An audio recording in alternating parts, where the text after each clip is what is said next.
बहू बनी ड्राइवर। सीमा की साड़ी रवि से होती है।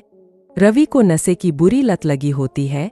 एक दिन अरे माँ, मेरा एक साइड का शरीर काम नहीं कर रहा है। मैं आज खेतों में कैसे जाऊंगा?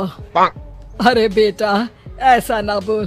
तेरे पापा के जाने के बाद से तू ही घर चलाने का सहारा है। मैं डॉक्टर को बुला लाती हूँ। देखिए बहन जी, रोहन के शरीर के एक साइड में लकवा है। अब वो कभी ट्रैक्टर नहीं चला पाएगा। घर में मंहूसियत का माहौल हो जाता है। लीजिए माँ जी, रोटी खा लीजिए। अरे बेटा, मुझे तो भविष्य की चिंता हो रही है। मेरा एक ही बेटा है और वो भी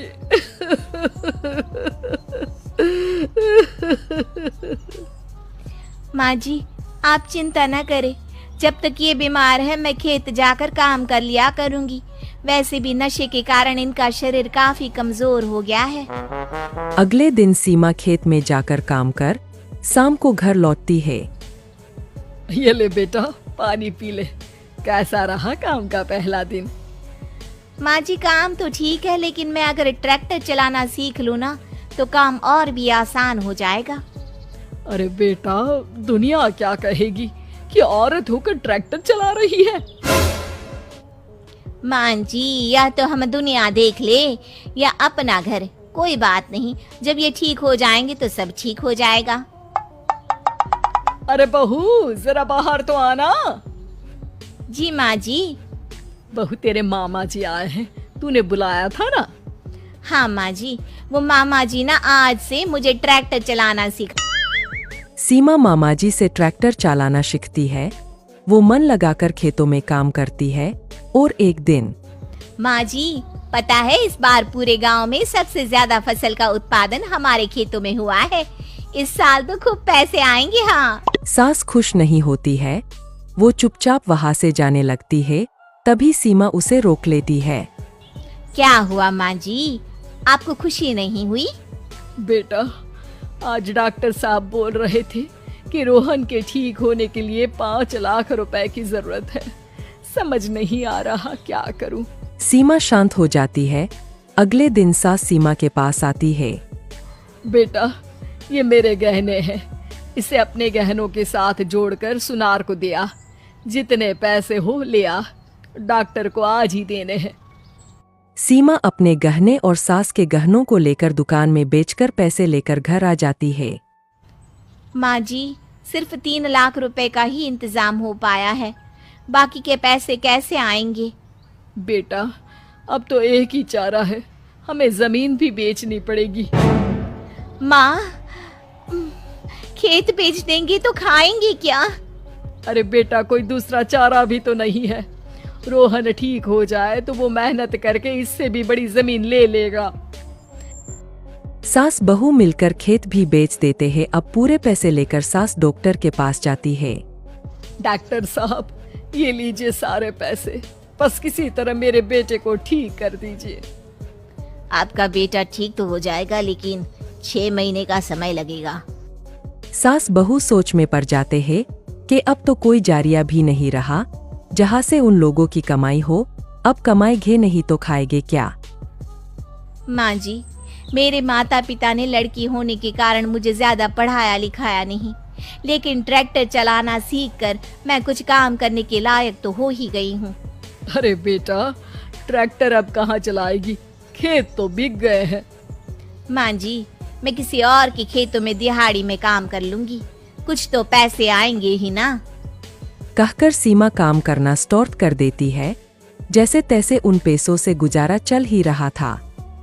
माँ जी, पास के अस्पताल से मुझे नौकरी के लिए ऑफर आया है। पैसे भी ये 4 गुना ज्यादा मिलेंगे और अब खाने पीने दवाई के साथ हम कुछ पैसे भविष्य के लिए भी जोड़ पाएंगे। लेकिन काम क्या है बहू? माँ जी, मुझे अस्पताल की एम्बुलेंस चलानी है। अरे, तू तो मेरी बहू नहीं, बेटा है। बेटा, जरूर जा बेटा। और हाँ, तूने पूरे गांव में एक मिसाल कायम कर दिया कि हर काम हर कोई कर सकता है। उनके लिए लड़की या लड़का होने की कोई जरूरत नहीं। सीमा मन लगाकर काम करना शुरू कर देती है। आगे जाकर वो वीरू उसे ऐसे सपने दिखाता है कि दिनेश ज्यादा पैसे कमाने के लालच में उनके साथ जुआ खेलने लग जाता है। कल मैंने 1000 रुपए लगाकर 2000 कमाए थे। ऐसा करता हूँ, आज ठेले की सारी कमाई ही लगा देता हूँ, एक दिन में डबल कमाई हो जाएगी। धीरे धीरे दिनेश को जुए के साथ साथ शराब की लत भी लग जाती है। शराब की लत उसे ऐसी लगती है कि उसका अपने काम में मन ही नहीं लगता और वो ठेले पर खड़ा होकर भी शराब के नशे में डोलता रहता है। भैया एक प्लेट लगाना तो। अरे लगता है इस आदमी ने तो शराब पी रखी है। चलो चलो, हमें नहीं खानी इसकी पानी पूरी, चलो दूसरी वाली पानी पूरी खाने चलते हैं। धीरे धीरे दिनेश के सभी ग्राहक कट जाते हैं और वो सभी दूसरे पानी पूरी वालों के पास जाकर पानी पूरी खाते हैं। ये देख भोला और राजू बहुत खुश होते हैं। देखा भोला, अपनी चाल कामयाब हो गई ना। बिल्कुल सरकार, अब देखना उसकी पानी पूरी की तरफ तो कोई देखेगा भी नहीं, सब अपनी ही पानी पूरी खाएंगे।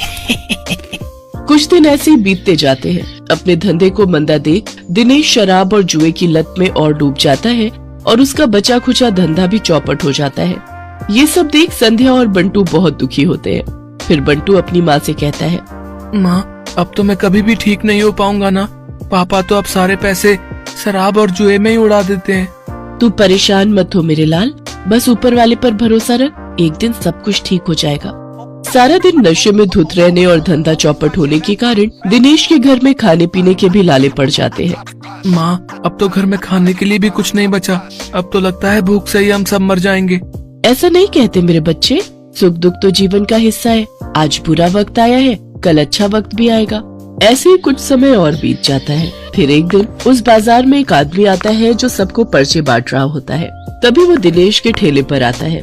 अरे सुनो भाई, पेप्सी पानी पूरी वाले, हमारे सेठ मंगल राम चाट भंडार वाले की तरफ से एक प्रतियोगिता होने जा रही है जिसमें सभी चाट वालों के बीच कंपटीशन होगा।